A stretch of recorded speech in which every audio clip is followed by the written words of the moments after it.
On a day meant for gathering and gratitude, I arrived at my son's house only to find my granddaughter shivering on the front steps in 15-degree weather, a betrayal that would ignite a fire within me and shatter a family's perfect facade. But that was just the start of a fight for justice that would irrevocably alter all our lives. Before we continue, please subscribe to the channel and let us know where you're listening in the comments. My phone vibrated with a soft buzz against the dashboard, a text message lighting up the screen. It was from my neighbor. Saw police cars at the Hendersons again. Looked like a domestic situation. The message ended with, "Made me think of you and your family worries." I just stared at those words, my old Buick idling quietly in my own driveway. The Hendersons. My Martin used to worry about their granddaughter too, back when he was still with us, back when he was still able to worry about anything at all. Now, the worrying was all left to me, along with that constant gnawing feeling in the pit of my stomach whenever I allowed myself to think too hard about my son Leo's marriage. The dashboard clock glowed 2:30 p.m. It was time to get going. I shifted the car into reverse, the tires crunching softly as I backed out onto Miller Street. Snow had begun to fall about an hour earlier. They were large, heavy flakes that clung to every surface, making the roads slick and treacherous. The radio crackled with intermittent weather warnings as I carefully merged onto I-71, heading south toward Cleveland. It was tuned to a classic rock station, the same one Martin and I had always listened to together. A heavy Led Zeppelin track was playing, its driving beat a perfect match for the dark storm brewing in my own heart. On the passenger seat next to me were two brightly wrapped gift bags. One held a brand new softball glove for Amelia, crafted from genuine leather. It had cost me more than I should have spent, but her face when she saw it would be worth every penny. The other bag was filled with graphic novels, the kind with powerful superheroes she'd been devouring since she was 12. At 18, she probably felt she was too old for them now, but I remembered being 18. You are never too old to believe in heroes. Family is all we have left, Martin used to say. His voice gentle whenever he'd catch me grumbling about the obligation of holiday visits. He had been right then, and his words echoed with even more truth now. Even though his voice existed only in my memory. After losing him 6 months ago, every family gathering felt both precious and profoundly fragile. The windshield wipers fought a losing battle against the accumulating snow. The other cars on the highway crawled along at half the speed limit, their hazard lights blinking like a swarm of nervous fireflies in the gray afternoon. I kept both hands firmly on the wheel, maintaining a steady 40 miles per hour. There was no point in arriving at all if I ended up skidding into a ditch. The green exit signs began to count down the remaining miles to Cleveland. I tried calling Leo's house, wanting to let them know I was on my way. Maybe a little warning would make my arrival less dramatic than simply appearing on their doorstep. The phone rang and rang, a total of 6 times, before clicking over to voicemail. That was strange. On Thanksgiving afternoon, someone was almost always home. Through the curtain of falling snow, a gas station appeared. Its bright fluorescent lights sliced through the gloom like a beacon in a storm. I pulled in, filled the tank, and went inside to grab a hot coffee and a bag of those peppermints Amelia loved so much. The clerk, a young woman with tired, weary eyes, shook her head as she glanced out at the weather. "The roads are getting worse by the hour," she said, her voice flat as she scanned my items. "Are you driving far?" "Just to Cleveland. For a family dinner. Be careful out there," she added. "I've already seen 3 accidents today." Back in the warmth of my car, I checked the time again. It was 3:05 p.m. The drive, which usually took a comfortable 45 minutes, was going to be closer to an hour today. I pictured Amelia in my mind, probably helping her father in the kitchen, or perhaps watching football with Wilma. The girl had grown so much since the summer, when we'd gone fishing together at Lake Erie. She'd caught her first base that day. Her grin so wide you'd think she had won the lottery. That's when I'd seen it, the dark, ugly bruise on her arm. When I asked her about it, she had become quiet, muttering something about falling off her bike. But the shape of the mark looked all wrong. It was too precise, too much like the imprint of fingers. I should have pressed her harder. I should have asked more questions. Martin would have known exactly what to do. The snow continued its relentless descent as I took exit 175 toward Leo's neighborhood. The suburban streets were lined with neat two-story houses, each one adorned with lingering pumpkins and festive autumn wreaths.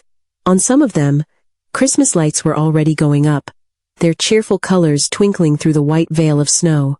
I turned into the Maple Grove subdivision, driving slowly past houses where families were surely gathered around their dining tables, sharing stories and passing platters of food. Warm light spilled from their windows, creating perfect golden rectangles on the snow-covered lawns. This was supposed to be a good day. A day for healing. Martin would have wanted that for us. Leo's street appeared ahead, and I could see his house at the end of the block. It was a blue two-story, with crisp white shutters. Wilma's SUV parked in the driveway next to his sedan. A gentle plume of smoke rose from the chimney, and festive holiday decorations were artfully arranged on the front porch. Everything looked so normal, even peaceful. I slowed the car as I approached, already imagining the look of surprise on their faces when I knocked on the door. Maybe Amelia would run to hug me, the way she used to when she was smaller. Maybe this Thanksgiving could be the start of our family healing, just as Martin had always dreamed it could be. I pulled into the driveway behind Wilma's SUV, the engine ticking softly as it began to cool. Through the swirling snow, I could see the holiday lights twinkling around the front door and hear the faint, muffled sound of music coming from inside the house. It was a warm, inviting scene, like a Norman Rockwell painting brought to life. And then I saw her. Amelia sat hunched on the front steps, her arms wrapped tightly around her knees. She had no coat, no hat, just a thin, long-sleeved shirt and jeans that were already dusted with a layer of snow. Her shoulders were shaking, not just from the biting cold, but from something deeper, something that looked like despair. "Jesus Christ," I muttered, shoving open my car door. The wind hit me like a physical slap, carrying sharp ice crystals that stung my face. In the few seconds it took me to cross the slippery driveway to reach her, I could see that her lips had turned a frightening shade of blue. Her hands were pressed tight against her body, a futile attempt to conserve any lingering warmth. "Amelia?" I called out, my voice cracking as I broke into a run. "What on earth are you doing out here?" She looked up, and the raw relief that flooded her eyes nearly broke my heart in two. Her face was pale, almost gray, with angry red patches on her cheeks where the cold had bitten the deepest. "Grandma." Her voice was barely a whisper, her teeth chattering so violently she could hardly form the words. I can't." I was already shrugging off my heavy winter coat, wrapping it around her trembling shoulders before she could finish her sentence. The girl was ice cold to the touch, her entire body shaking like a leaf in a hurricane. "What do you mean you can't?" "Can't what?" I helped her to her feet, my arms steadying her when her legs nearly buckled beneath her. "How long have you been sitting out here?" "I'm not allowed." She pulled my coat tighter around herself, and I could feel the violent tremors through the thick fabric. "I'm not allowed to go in the house." The words hit me with the force of a physical blow. Behind us, through the brightly lit windows, I could hear the sound of laughter and a television. It was the warm, cheerful glow of a family celebration, while my granddaughter sat freezing on the front steps, as if she were being punished. "What do you mean, not allowed?" My voice came out sharper than I'd intended, but a hot, furious anger was already building in my chest, like a raging fire. "This is your home. Amelia flinched at my tone, and I immediately softened it. The last thing she needed right now was another adult yelling at her. "Please don't make it worse for me," she whispered, her eyes darting nervously toward the front door. "Please, Grandma, if Wilma hears you." I looked at the house. I really looked at it. The festive decorations, the warm lights, the sounds of celebration. Then I looked back at my granddaughter, blue-lipped and shivering in clothes that wouldn't keep her warm in 50-degree weather, let alone this near-freezing nightmare. "How long, Amelia?" I kept my voice gentle but firm. "How long have you been out here?" She wouldn't meet my eyes. Since this morning." "This morning?" I glanced at my watch. It was 3:15. "Honey, it's below freezing out here. You could get frostbite. You could—" I stopped myself before I could scare her any more than she already was. I reached for the front door handle. Locked. Of course, it was locked. They had locked her out of her own home on Thanksgiving Day and left her to freeze while they sat inside enjoying their holiday dinner. "We need to get you warm," I said, gently guiding her toward my car. "Come on. Let's get you in the cab where the heat is on." But even as I moved to protect her, my mind was racing, cataloging every detail. The way she had flinched when I'd raised my voice, the bruises I had dismissed during our summer fishing trip, the careful, guarded way she moved, like someone who had learned to make herself small and invisible. This wasn't the first time. This was a pattern. "Amelia," I said, as I helped her into the passenger seat and blasted the heat to its maximum setting, "I need you to tell me exactly what happened today." I cranked the heater to full blast and pulled another blanket from my emergency kit, wrapping it around Amelia's shoulders. Her hands were so numb she couldn't grip anything properly, so I held them between my own, trying to rub some warmth back into her frozen fingers. "Talk to me, honey," I said, keeping my voice as steady as I could, despite the inferno of rage building inside me. "What happened this morning?" She stared down at her hands, still shaking uncontrollably. "I was helping Dad with the turkey. He asked me to check on it while he took a shower." Her voice was small, filled with shame. I forgot to turn off the oven timer when I took it out to baste it." "You forgot a timer?" "The turkey got a little burnt on top. It wasn't ruined, just darker than usual."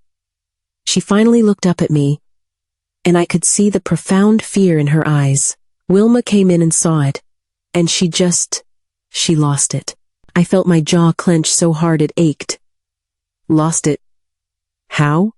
She started yelling about how I'd ruined the whole holiday. Said the guests would think Dad couldn't cook, that I was an embarrassment to the family. Amelia pulled the blanket tighter around her shoulders. Then she said I needed to think about my actions, and that I couldn't come back inside until I'd learned some responsibility. "And your father?" The question came out harder than I intended.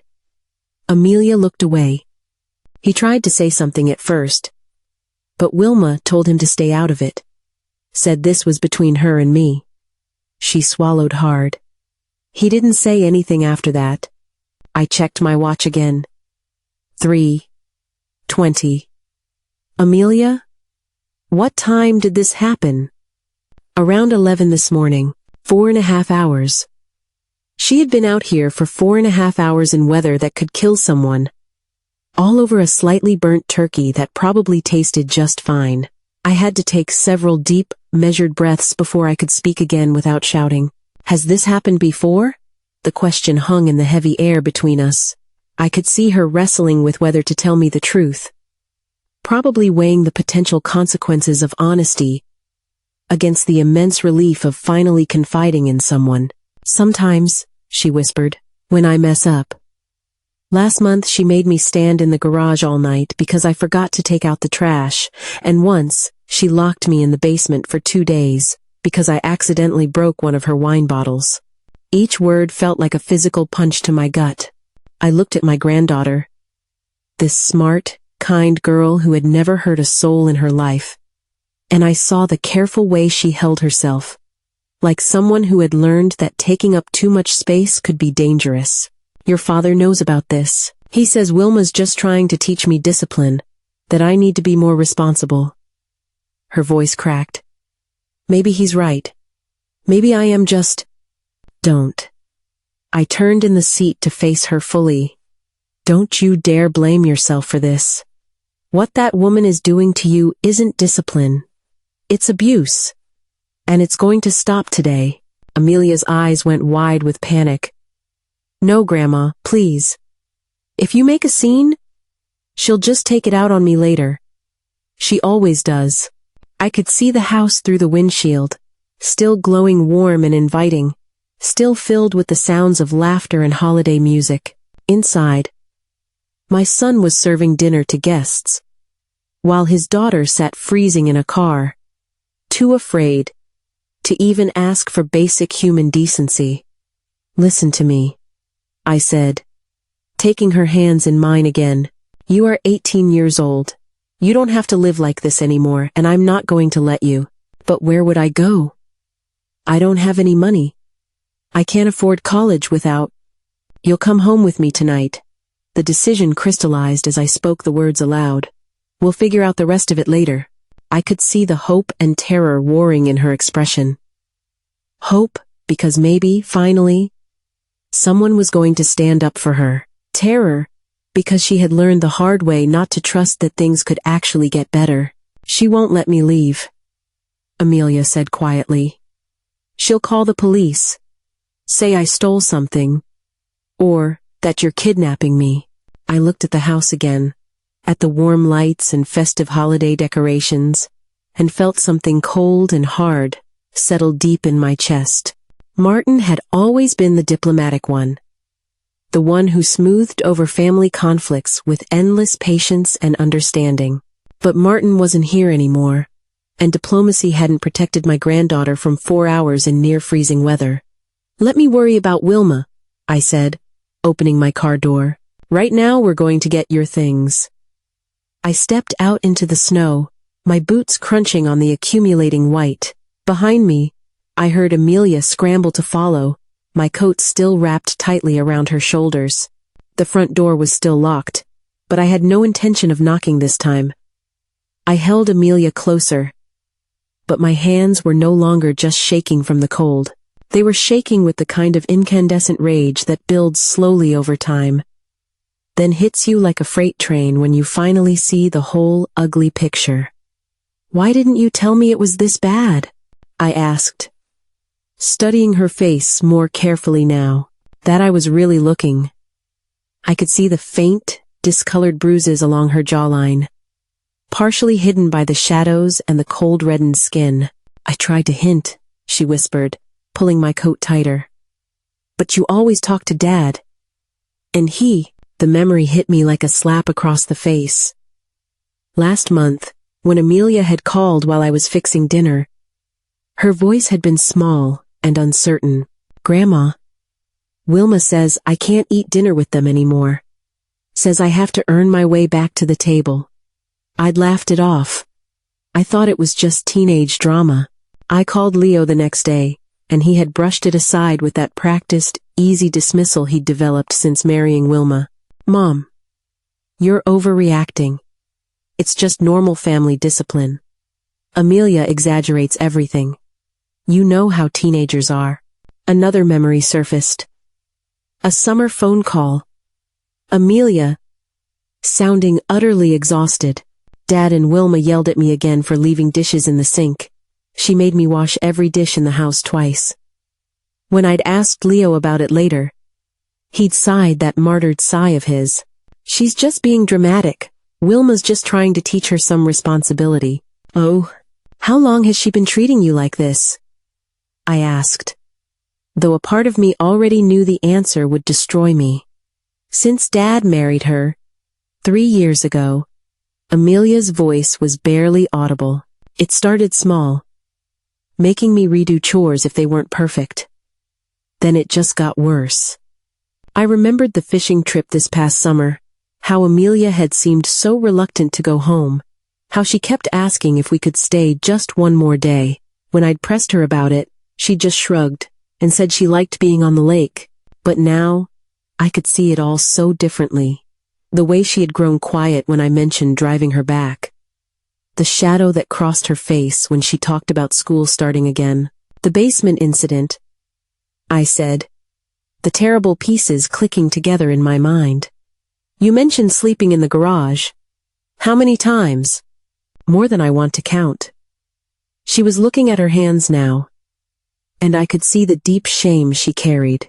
Last winter, she locked me out for forgetting to shovel the driveway. I slept in your car when you visited for Christmas Eve. My car. She had slept in my car on Christmas Eve while I was inside, enjoying eggnog and thinking what a wonderful family holiday we were all having. The guilt hit me with the force of a physical blow. I looked toward the house, where warm light spilled from every window, and I could hear the faint sound of laughter. A perfect suburban holiday scene, while my granddaughter had nearly frozen to death on the front steps. Your father knows about all of this. Amelia nodded miserably. He says Wilma's just trying to make me a better person. That I need to stop being so sensitive and learn to follow the rules. The rage was building now. Hot and intensely focused. I could feel it in my chest, in the way my vision seemed to sharpen and narrow. Martin used to warn me about my temper. He told me to count to 10 before acting whenever I got like this. But Martin wasn't here, and counting to 10 wasn't going to help my granddaughter. I stood up, still keeping Amelia wrapped securely in my coat. Come on. We're going inside. Grandma, no. Please. If you make a scene, she'll just what? I turned to face her fully. Make you sleep outside in freezing weather? Beat you? Starve you? I could hear my own voice getting harder, colder. Honey, it can't get much worse than what is already happening. Amelia looked toward the front door with pure fear in her eyes. You don't understand how she gets when someone challenges her. But I was already walking toward the house, my granddaughter following reluctantly behind me. The front door looked solid and expensive, Wilma's pride showing in every single detail of her perfect suburban fortress. I didn't bother knocking. My boot hit the door just beside the lock with all the force I could muster. I may be 68 years old, but decades of factory work had left me with more raw strength than most men half my age. The wood splintered with a deafening crack that echoed through the quiet neighborhood, and the door slammed open so hard it bounced off the interior wall. The warm air rushed out to meet us, carrying the rich smell of roasted turkey and the sudden sound of shocked silence. I stepped into the entryway, Amelia close behind me, and took in the scene that stopped me cold. The dining room table was set like something out of a magazine, with a crisp white tablecloth, flickering candles, and crystal glasses that caught the light. Wilma sat at the head of the table in a pressed button-down shirt, a carving knife held in her hand. My son, Leo, was beside her in a green dress shirt I'd never seen before, his hair perfectly styled. A younger boy, maybe 10 years old, sat across from them with a forkful of mashed potatoes halfway to his mouth. They were all frozen mid-motion, as if someone had hit the pause button on their perfect holiday moment. The contrast hit me like another physical blow. Here they sat, warm and comfortable, enjoying their feast, while Amelia had been shivering outside for over 4 hours. The turkey on the platter looked golden and beautiful, probably the replacement for the one Amelia had supposedly ruined. Everything was pristine, peaceful, exactly what a family Thanksgiving should look like. Everything except for the glaring fact that they had left a child outside to freeze. Have you completely lost your minds? My voice boomed through the room, and the little boy dropped his fork with a clatter. Leo's face went white as paper, and the serving spoon in his hand hit the table, sending a spatter of gravy across the white cloth. Mom? Leo's voice came out as a squeak. What are you doing here? How did you, while you're sitting here feasting like royalty, that girl was freezing to death outside. I pointed directly at Amelia, who was still wrapped in my coat, shivering despite the warm air. 4 hours, Leo. 4 hours in weather that could have killed her. Wilma slowly set down her carving knife and rose from her chair. She was bigger than I remembered. Probably outweighed me by 50 pounds. But I'd been in my share of fights when I was younger. Size didn't always matter when you were angry enough. Who gave you permission to enter my house? Her voice was controlled but dangerous, the tone of a woman who was not used to being challenged. This is private property, and you are trespassing. I could see her taking my measure, calculating whether she could intimidate me into backing down. Her chest puffed out slightly, and she moved around the table toward us with the predatory confidence of someone who ruled her own domain. Private property? I stepped forward to meet her. You mean the property where you locked my granddaughter outside to freeze while you ate dinner? The younger son started to cry, confused and frightened by the shouting. Leo reached over to comfort him, but his eyes never left my face. I could see the conflict warring within him, torn between protecting his mother and defending his wife. This is a private family matter, Wilma said, her voice rising. And you have no business. No business? I could feel the heat rising in my face. That's my granddaughter. You nearly killed with your private family matter. Behind me, Amelia pressed closer, and I could feel her trembling, not just from the cold now, but from the fear of what was about to happen.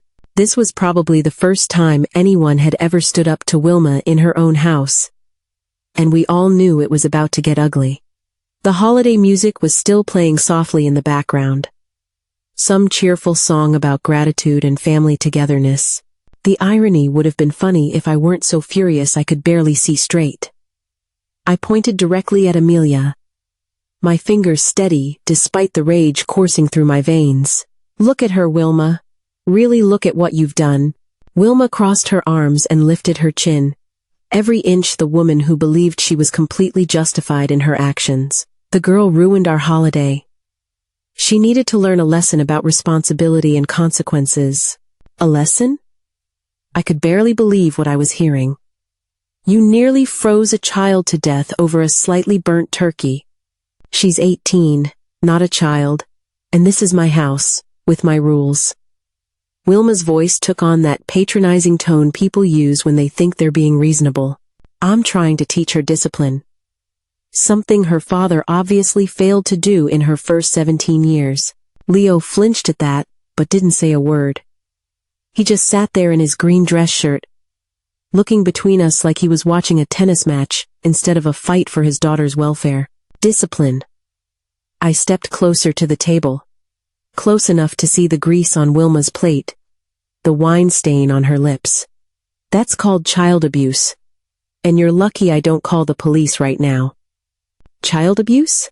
Wilma actually laughed, a cold, grating sound that made my skin crawl. She forgot to turn off a timer and ruined a 20 turkey.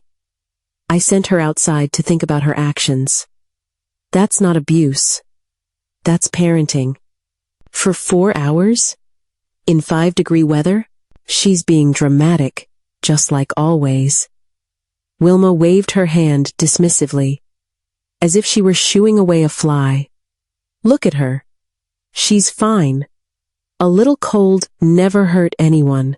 I looked at Amelia, still wrapped in my coat, her lips blue and her whole body shaking. Fine. This woman thought hypothermia was fine. Mom, please. Leo finally spoke up, his voice shaky. Don't ruin our holiday. We can discuss this later, as a family. Ruin your holiday? I turned to stare at my son. Your daughter was sitting outside freezing while you ate dinner? And you're worried about me ruining your holiday? He looked down at his plate, unable to meet my eyes. Wilma was just... She was trying to teach Amelia responsibility. Sometimes girls need firm guidance. Firm guidance? My voice cracked with disbelief. Leo, when you were 18 and you dented my Buick, did I lock you outside in a blizzard? When you failed your math test? Did I make you sleep in the garage? That's different, he whispered. How? How is it different? Wilma stepped between us, her face red with anger. Because this is my house, and Amelia is not my biological daughter. I have every right to discipline her as I see fit. There it was. The truth. Finally out in the open. Amelia wasn't her blood, so Amelia didn't matter. The girl was nothing more than an inconvenience to be controlled and punished. You have 30 seconds to apologize to my granddaughter, I said, my voice deadly quiet. 30 seconds to show some basic human decency. Wilma's laugh was even colder this time. I don't owe that girl anything. If she doesn't like my rules, she can find somewhere else to live. The little boy was crying harder now, and Leo was making shushing noises, but I could barely hear them. All I could see was Wilma's smug face. All I could think about was Amelia, sitting on those steps for 4 hours, believing she deserved it, somewhere else to live. I stepped even closer, close enough to smell the wine on Wilma's breath. You're right about that. She is going somewhere else to live. I reached into my jacket pocket and pulled out my cell phone, my thumb hovering over the keypad. The movement was deliberate, slow enough for everyone in the room to understand exactly what I was considering. Wilma's face changed when she saw the phone. The smug confidence cracked just slightly around the edges. Either you apologize to my granddaughter right now, I said, my voice deadly calm, or I call Child Protective Services and report this abuse. You wouldn't dare. Wilma stepped closer, trying to use her size to intimidate me. But I'd faced down bigger people than her in my day, and I wasn't backing down from anyone who hurt my family. Try me. I started dialing the first number. I've got plenty to tell them about leaving an 18-year-old outside in freezing weather for 4 hours. Behind me, Amelia gripped my arm. I could feel her trembling, but not from the cold anymore. This was fear of a different kind. The terror of someone who had learned that standing up for herself only made things worse. Mom, please. Leo finally moved, stepping between us with his hands raised like he was trying to stop a bar fight. Don't destroy our family over this. I'm not destroying anything. I kept my eyes locked on Wilma. She did that when she decided to abuse my granddaughter. Abuse? Wilma's laugh was harsh and bitter. I was teaching her responsibility, something her weak father never bothered to do. Leo flinched as if he'd been slapped. But he didn't defend himself. He just stood there, taking it, the way he probably always did. Get out of my house, old woman, Wilma continued, her voice rising. You have no authority here. Amelia is my responsibility now. Your responsibility? I looked around the perfect dining room, the crystal glasses, the fine china, the holiday centerpiece, then back at my granddaughter's bruised face. Is this how you handle responsibility? Locking children outside to freeze? The younger son was crying harder now, confused and frightened by the shouting. Leo moved to comfort him, but kept glancing between me and Wilma like he was watching a tennis match where someone might die. She's not a child. She's 18, Wilma said, straightening her shoulders. And in my house, adults who can't follow simple instructions face adult consequences. Adult consequences for forgetting to turn off a timer. Adult consequences for being careless and destructive. For ruining our holiday and embarrassing the family in front of our guests. Wilma gestured toward the empty chairs where other family members had obviously been sitting before I arrived. Everyone had to leave because of the scene she caused. I looked at those empty chairs and felt another piece of the puzzle click into place. They'd had guests. People had been here, eating dinner and socializing, while Amelia sat outside freezing, and not a single one of them had questioned it. Not one of them had said a word. Grandma, let's just go, Amelia whispered behind me. Please, I don't want to cause any more problems. The defeat in her voice broke something inside me. This girl, this smart, kind young woman, had been beaten down so thoroughly that she actually thought she was the problem. that she was causing trouble by simply asking for basic human decency. "You're not causing problems, honey," I said, loud enough for everyone in the room to hear. "You never were." I turned back to Wilma, my decision crystallizing like ice in my veins. "You have 30 seconds to apologize to my granddaughter for what you did today." "I'm not apologizing for anything." Wilma crossed her arms, her chin raised in defiance. "And I'm certainly not taking orders from some bitter old woman who can't accept that her precious granddaughter needed some discipline." "Then we're done here." I closed my phone and put it back in my pocket. "Amelia, go get your things. You're coming home with me." The silence that followed was deafening. Even the little boy stopped crying for a moment. "You can't just take her," Leo said, his voice barely a whisper. "Watch me." I placed my hand firmly on Amelia's shoulder, guiding her away from the dining room table and toward the stairs. "Go pack whatever you need. We're leaving." "Mom, you can't do this." Leo followed us, his voice rising with panic. "You can't just walk into our house and take my daughter." "I can. And I am," I said, continuing to walk, staying between Amelia and the rest of the family. "Unless you'd prefer, I call the authorities and let them sort it out." Amelia led the way up the narrow staircase to the second floor, her steps quick and uncertain. I could hear Wilma behind us, her heavy footsteps on the hardwood, but I didn't turn around. "This is kidnapping," Wilma called out. "I'll have you arrested for kidnapping." Good luck explaining to the police why my granddaughter was sitting outside in 5-degree weather for 4 hours. I reached the top of the stairs and followed Amelia down a short hallway to a small room at the back of the house. The room was barely big enough for a twin bed and a small dresser. I couldn't see a heat vent, and the single window faced north, letting in the coldest air. It looked more like a storage room than a bedroom, and it was clearly the worst room in the entire house. "This is where you sleep?" I asked, taking in the sparse furnishings and bare walls. Amelia nodded, already pulling clothes from the dresser and stuffing them into a duffel bag. "Wilma says the basement room is for guests, and the other upstairs room is for my brother." I noticed she didn't say, "our brother," just, "my brother." Even in her own home she was an outsider. "Take everything that matters to you," I said, standing guard at the doorway while she packed. "We're not coming back for anything. Amelia, think about what you're doing." Leo appeared in the doorway, his face streaked with tears. "This is your home. Your family." "Some family," Amelia muttered, folding a Dayton University sweatshirt into her bag. "Real families don't lock each other outside to freeze. Wilma was just trying to teach you responsibility. By giving me hypothermia?" Amelia looked up at her father, and I could see 3 years of accumulated hurt and disappointment in her eyes. "Dad, she made me sleep in the garage last week because I left a glass in the sink." "A glass? That's not normal." Leo's face crumpled. She has high standards. She wants you to be better. She wants me gone," Amelia said quietly, zipping up her bag. "And you know it."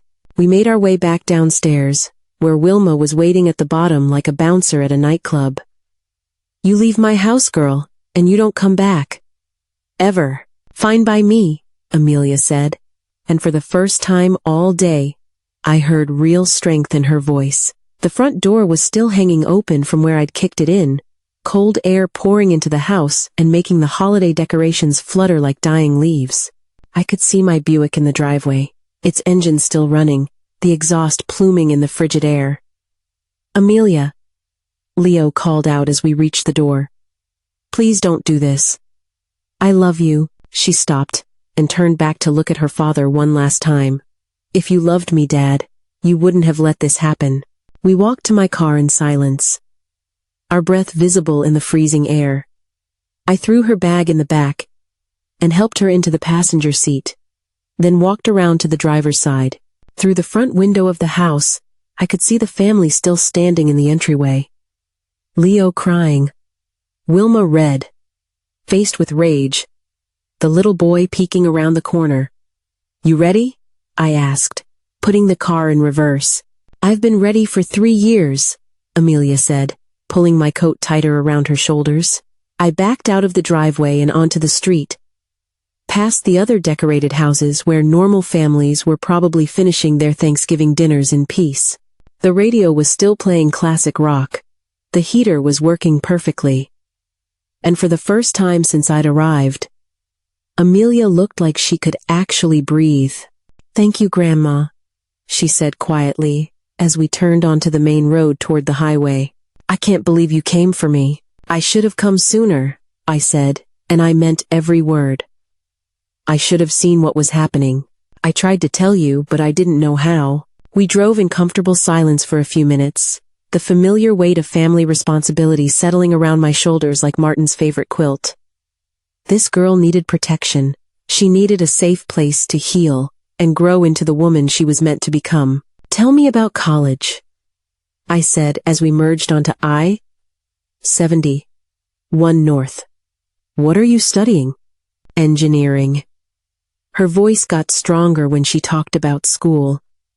Mechanical engineering. Like you used to do at the factory. Like grandmother? Like granddaughter? I smiled, thinking about Martin and how proud he would have been. We'll figure out the tuition. Don't you worry about that, Grandma. I don't want to be a burden. Honey, you're not a burden. You're family. And family takes care of each other. My driveway looked smaller than usual with both my car and Leo's old sedan parked side by side. But the house itself seemed to glow with a warm welcome as we approached. I had left the porch light on out of habit, and now I was grateful for that small beacon cutting through the winter darkness. Home sweet home, I said, helping Amelia carry her bag to the front door. The key turned easily in the lock, and warm air rushed out to greet us as we stepped inside. The house smelled like coffee and the lingering scent of Martin's pipe tobacco. It wasn't much a modest ranch with worn furniture and carpet that had seen better days, but it was paid for, and it was ours. You remember where the guest room is? I asked, flipping on lights as we moved through the living room. Yeah. Down the hall next to your room. Amelia looked around with obvious relief. It's so warm in here. Thermostat set to 72 year-round. Your grandfather always said life was too short to be cold in your own house. I showed her to the guest room and helped her get settled. There are extra blankets in the closet if you need them. The room was simple but comfortable. A double bed with one of my own handmade quilts, a dresser, and a reading chair by the window. Photos of family gatherings lined the walls, including several of Amelia at various ages. This had always been her room when she visited, and seeing her here now felt right in a way that nothing had felt right since Martin died. I'll get some dinner started, I said. Nothing fancy. I've got chicken in the freezer and some vegetables that need using up. Can I help? She asked, and I could see how desperately she wanted to be useful, to earn her keep. Sure, but you don't have to. This is your home now, not a job. We worked together in the kitchen, and gradually, the day's tension began to leave Amelia's shoulders. I thawed the chicken in the microwave while she washed vegetables, and we moved around each other with the easy, familiar rhythm of family members who had cooked together many times before. Tell me more about what's been happening, I said as I seasoned the chicken. Start from the beginning. When your father married Wilma. Amelia was quiet for a long moment, clearly trying to decide how much to share. It started small. Little comments about how I loaded the dishwasher wrong, or left my shoes in the wrong place. Then it got bigger. How much bigger? She controls everything. When I eat, what I eat, when I can shower, when I can use the phone. Amelia's voice got smaller as she continued. She made Dad choose between her and me, and he chose her. I had to stop seasoning the chicken for a moment and grip the counter.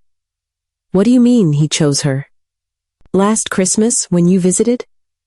Remember how I was so quiet during dinner? Wilbur had told me I wasn't allowed to speak unless someone asked me a direct question. And Dad didn't say anything to stop her.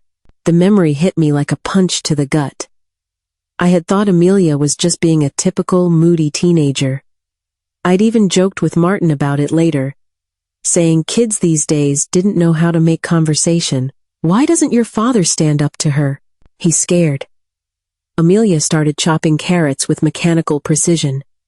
He told me once that if he leaves her, he'll lose the house and have to move back to that apartment complex where we used to live. He can't afford to take care of us on his own. I slid the chicken into the oven and started a fire in the living room fireplace. The familiar ritual of wadding newspaper and stacking kindling helped to calm my racing thoughts. Come sit with me, I said when the fire was crackling steadily. Tell me about the good things. Tell me about school, about your friends. We settled into the comfortable chairs by the fire, and for the first time all day, Amelia smiled. I made the dean's list last semester, and I've got this friend, Jenna, who's teaching me to play guitar.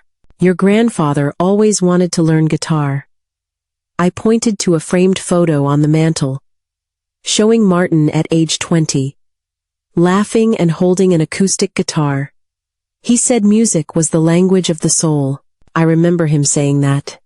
Amelia studied the photo with new interest. I miss him. Me too, honey. Me too. We talked until the chicken was done, sharing memories of Martin and making plans for Amelia's spring semester. The house felt alive again with conversation and laughter, the way it used to when Martin was here to fill the quiet spaces.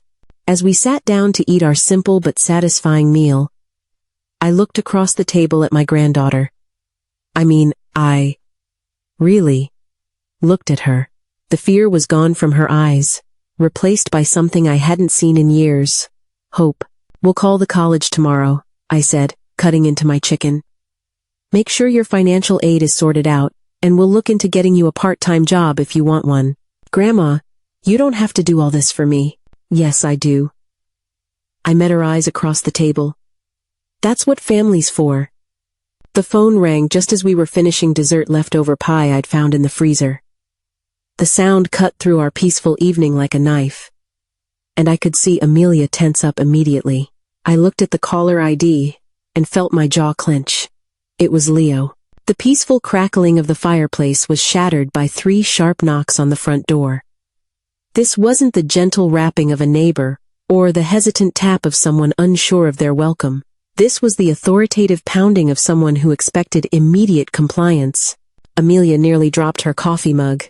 Grandma, stay behind me, I said, setting down my own cup and moving toward the door. The knocking came again, more insistent this time, accompanied by the sound of multiple voices on my front porch. I flipped on the porch light and looked through the peephole. 2 uniformed police officers stood on my doorstep, and behind them, like predators waiting for their moment to strike, were Wilma and Leo. Miss Burke, the lead officer called out. Police, we need to speak with you.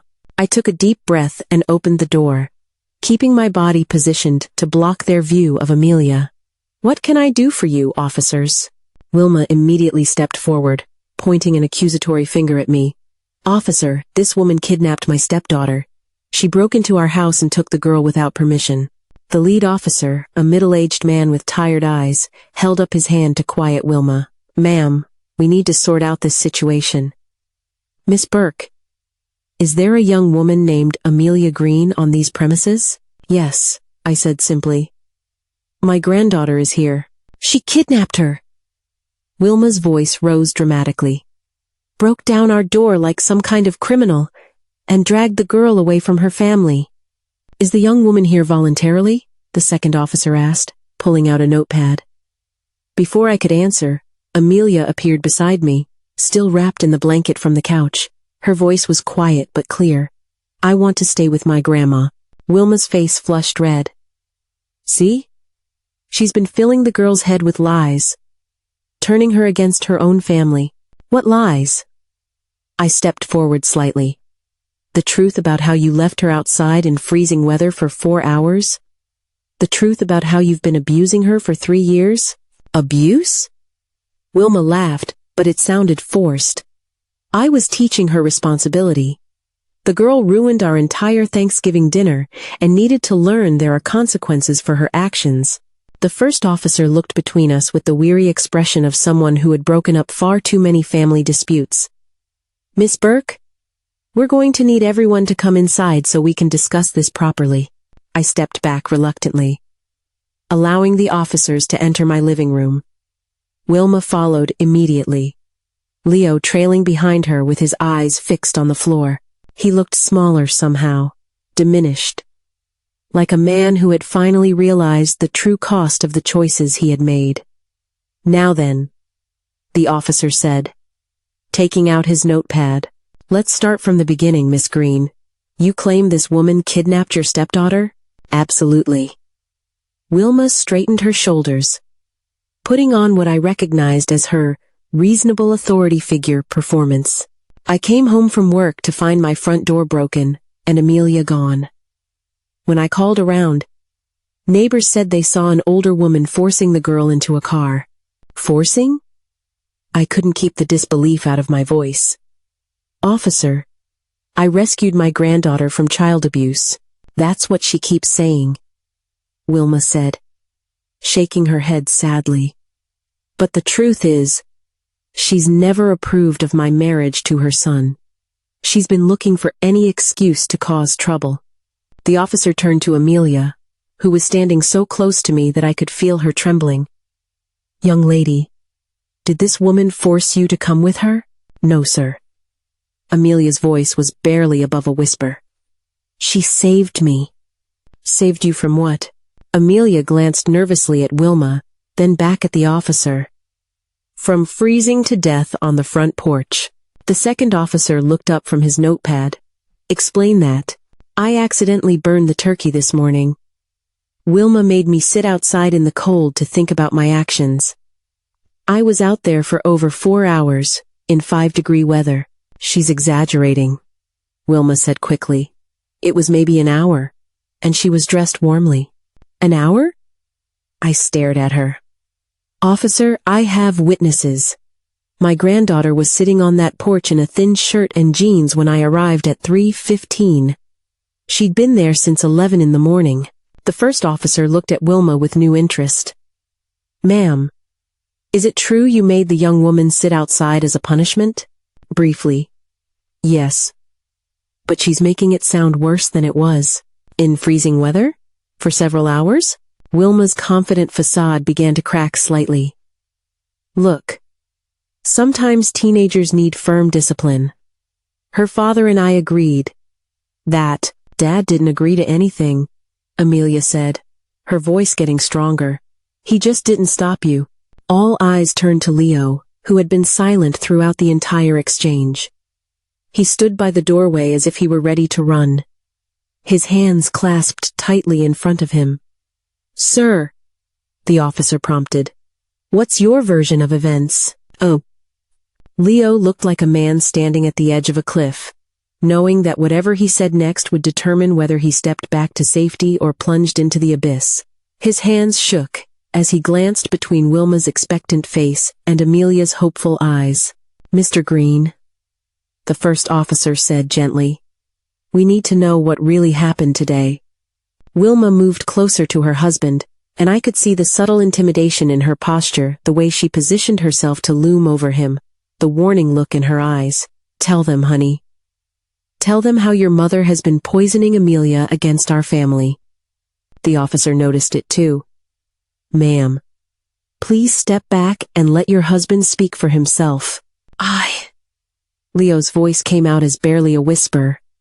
He cleared his throat and tried again. Amelia did burn the turkey this morning. And? The officer prompted. And Wilma was upset. Very upset. His eyes darted to his wife, then quickly away. She said Amelia needed to learn responsibility. By sitting outside in freezing weather?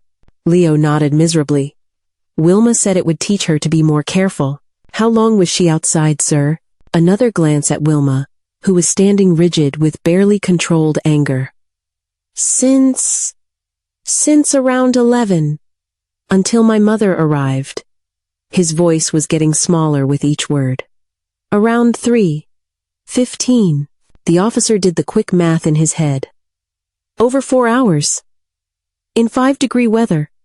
She's making it sound worse than it was, Wilma interjected. She could have come inside any time if she'd apologized and shown some remorse. No, she couldn't, Leo said suddenly, and everyone turned to stare at him. You locked the door. You told me not to let her in.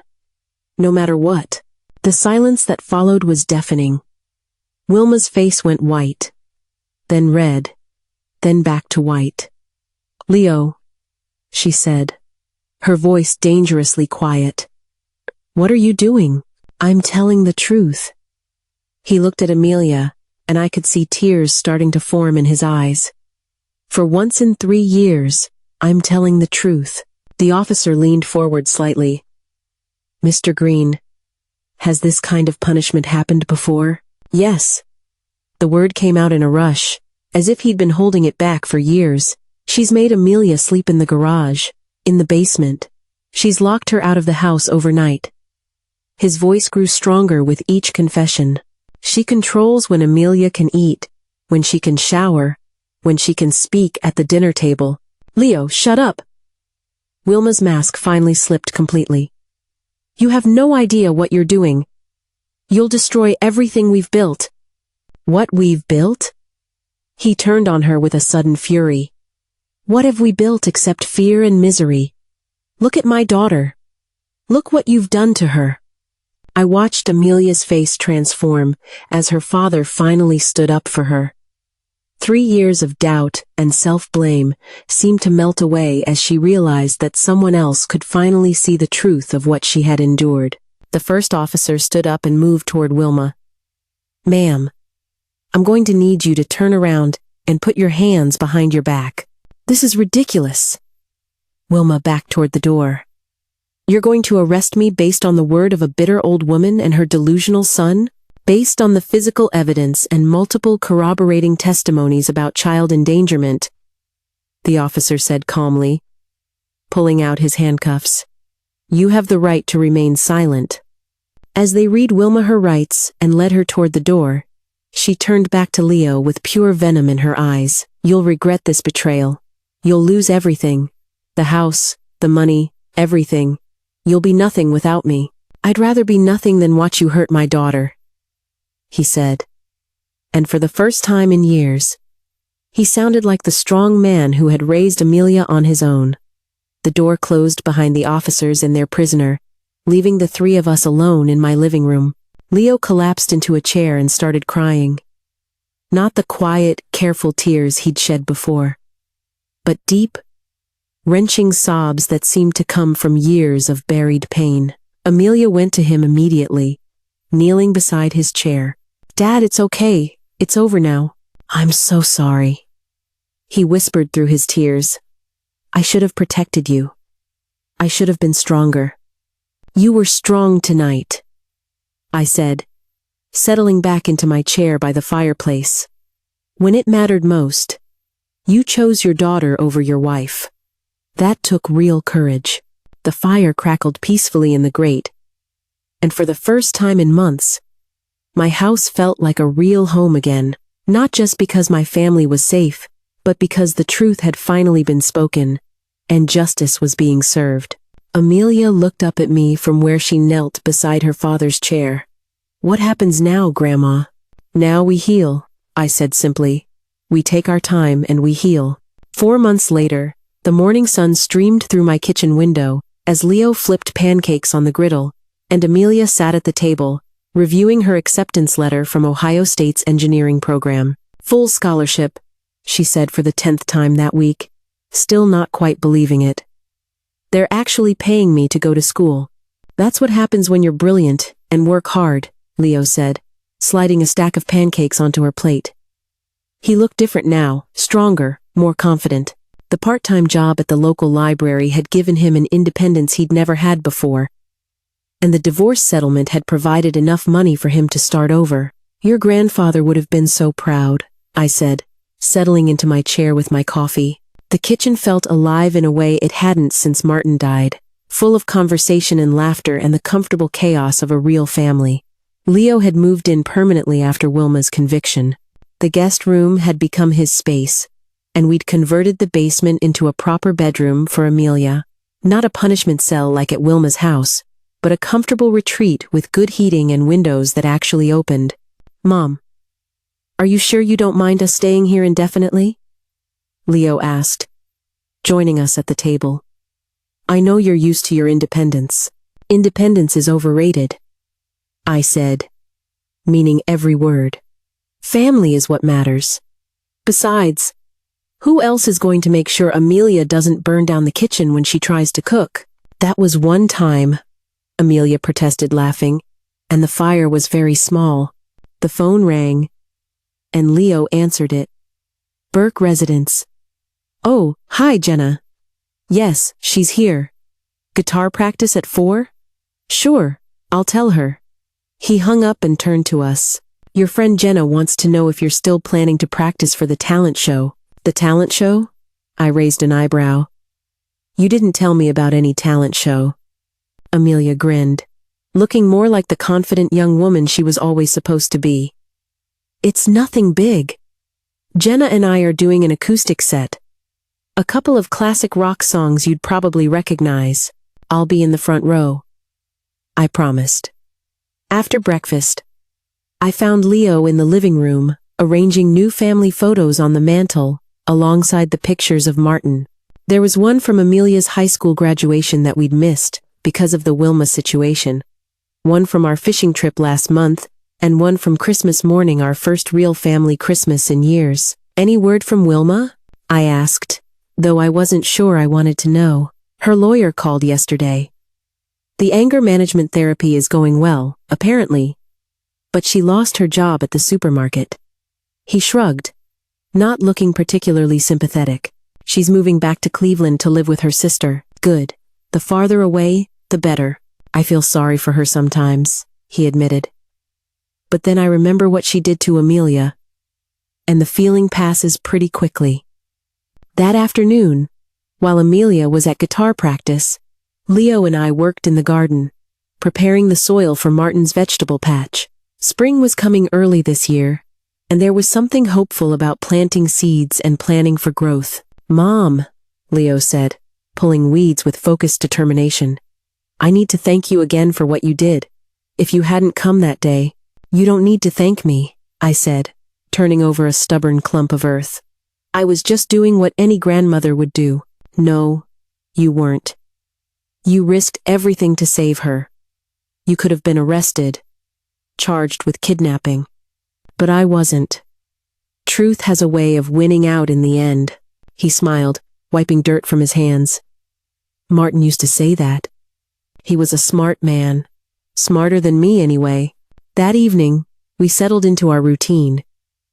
Dinner together, followed by whatever game show or movie happened to be on television. It wasn't exciting or glamorous, but it was exactly what we all needed. Predictable, peaceful, safe.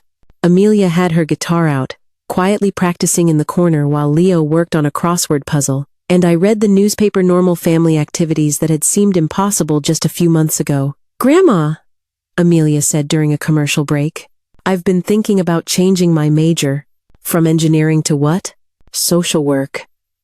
Maybe counseling. She set down her guitar and looked at me seriously. I want to help other kids who are going through what I went through.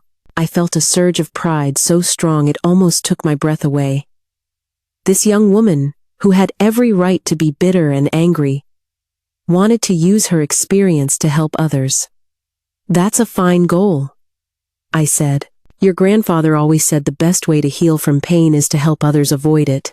Did he really say that? He did, along with about 1,000 other pieces of wisdom I should have listened to more carefully. As the evening wore on and Leo dozed in his chair, Amelia and I stepped out onto the back porch to look at the stars. The night was clear and cold, but nothing like that terrible Thanksgiving when I had found her freezing on Wilma's doorstep. Ready for fishing season to open? I asked. Can't wait. Think we'll catch anything bigger than last year? With your luck? You'll probably catch a whale. We stood in comfortable silence. 2 generations of Burke women who had found their way back to each other through crisis and truth. In a few months, Amelia would head off to college. And eventually, she would build her own life and her own family. But the foundation was solid now, built on honesty and protection, and the kind of love that doesn't ask for anything in return. Grandma, Amelia said as we headed back inside. Yeah? Thank you for coming to get me. Thank you for being worth saving. The house was warm and bright as we locked up for the night. 3 people who had learned that family isn't just about blood. It's about showing up when it matters most, telling the truth even when it's hard, and protecting the people you love, no matter what the cost. Martin would have been proud of all of us. If you like this story, please like this video, subscribe to the channel, and share your impressions of this story in the comments. To listen to the next story, click on the box on the left. Thank you for watching.